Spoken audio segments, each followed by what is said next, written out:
Welcome back to the Wall Street Shuffle. We're glad you're here, and you can go to thewallstreetshuffle.com, sign up for our newsletter, and you can also check out what we look at and what we do. Also, if you want to call in with questions, you can call at 877-326-3255. But now for this segment, we have Gerald Celente on the line. He's the founder of Trends Research Institute, and not only is he entertaining, he is spot on with his trends. Gerald, how are you? I'm very well, and don't forget we're also the publisher of the Trends Journal. Oh, you're touche. You're absolutely right. And Gerald, normally Dan Kofall's here, but he actually was out on assignment today, but he found out you were coming on, and he insisted on calling in too because he wanted to say hello. Dan, what's going on? Compadre, how are you? How are you, Gerald? I'm doing great, Dan and Danny. Hey, and Danny, you got to tell them a little bit more because I'm looking at the new Trends Journal and it's great. I love this stuff, and people can go out to his website right now and they can sign up for it. Trends Journal is just cool as can be. And it's trendsresearch.com, right, Gerald? That's right. Yep. And if you like Gerald, you'll love Trends Journal. Well, I have to tell you, we're really pleased with it. There's nothing. I'm not saying this because it's ours, but there's really nothing in the world like it, particularly with the illustrations and the fine art and the way we look at trends. I mean, there's some great. I mean, the illustrations there by Anthony Frieda are enough to knock you out. Oh, I love this stuff. Hey, I got to ask you though, Gerald. Number one on my list today is your money. Did you get your money back from our good friends at MF Global? No, I got about 2/3 back, and I'm really everyone listening should get this message really clear. The word justice means just us. That Slimer Corzine, who gets on front of his buddies over there at the House hearing, you know, and I love it. They have in front of his name the Honorable John Corzine. And I don't know what happened to $1.6 billion. You know, I was reading this article in the paper just yesterday about down there in good old Texas, how they have every cop on the beat knocking on doors, trying to arrest people for not paying a fine. You know, their dog didn't have a license. You know, I'm not making this up. Yep. But the big guys, they get a free ride. I'll give you another example. It just came out today. There's this cat over in Germany that was playing president over there, Christian Wolf. Yep. That's with a U. And they found this guy. You know, he's doing a dirty deal. They call it. You know, they don't call it. They get a nice name for it when it's one of their guys. And he's been on the job for 20 months. And he just got a $266,000 a year pension for life. And these are the same blowhards that say, you know, I'll tell you the problem over there in Greece. It's them peoples over there that you know, they got pensions and benefits that they want that they don't deserve. What I'm saying is the whole game is twisted. The big guys run off with your money, they rob you in broad daylight, and because they're a member of the Republican and Democratic mafia, they get a free ride. Any one of us that breaks a minor infraction, well, you know, that judge, that political whore, because that's all they are, yep. They're members of the party, I'm going to show you that you can't snub your nose at the law. And that's what's going on. No, I haven't gotten back my money, and I work really hard for my money, and I'm really angry. What are you gonna? What's your next step, Gerald? Because there is none. There's a phony lawsuit. You know, they're going to get a class action lawsuit. The thing will go on forever. You know, we'll get pennies back on the dollar if we get anything back. I'm surprised you got the 2/3 back. I thought that yours was part of the 1.6 billion that just remarkably disappeared in the last 48 hours while they were in the death throes. Yeah, and while the J.P. Morgan Chase gang was doing a number on it too. Yep. Yeah, so the whole thing is cooked. Or it's a rigged game. So now say, Gerald, now of all the people, you and I talk about this, we should know what to do. Now that you and I know it's rigged, now that our listeners know it's rigged, what options do we have? Well, you know, it's funny. I get a lot of emails, and people ask me what commodities broker I'm dealing with now. I say, how about none? Yep.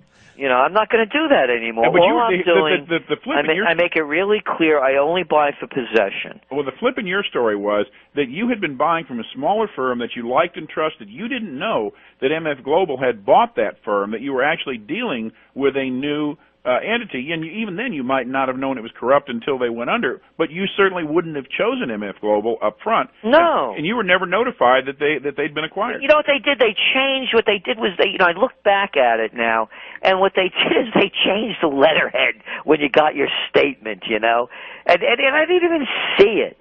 And I was with Lind Waldock. I'd been dealing with them for years. And they were bought out by MF Global. And I was buying for possession. That's the other element of it. Yep. And so what I'm saying is, I don't care who you're with, this rehypothecation baloney, all of these loopholes, you're only as safe as the next loophole. That's right. And the game again is rigged. Yeah, and Danny and I talk about this all the time. I'm not talking down stocks and bonds. I'm not talking down paper investments in ETF. What I'm saying is, people need to understand that when they hold a piece of paper, they're not holding anything except the good graces and good wills of the counterparty to your transaction. And if that person is a good person, you'll get paid. If that person is a bad person, you won't get paid. Well, I have to tell you, I'm concerned about my ETFs, and I have my money in ETFs because of my retirement program. Sure. And they won't allow you to take possession, so I'm worried about that. And you can't keep everything in cash. You can't keep everything in gold and under a mattress in your home. And the answer is, what do you do if you leave it?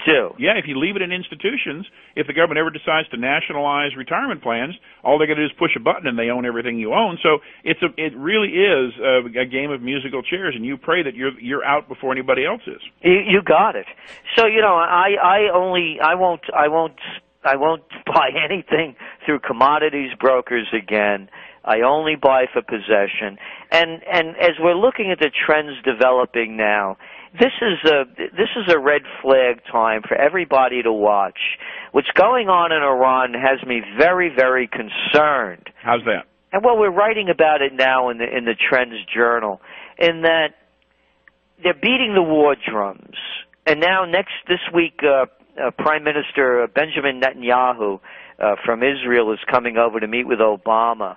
And when you read, for example, the language in publications like the Wall Street Journal, that the pressure that the Israelis are putting on the administration for a preemptive attack against Iran.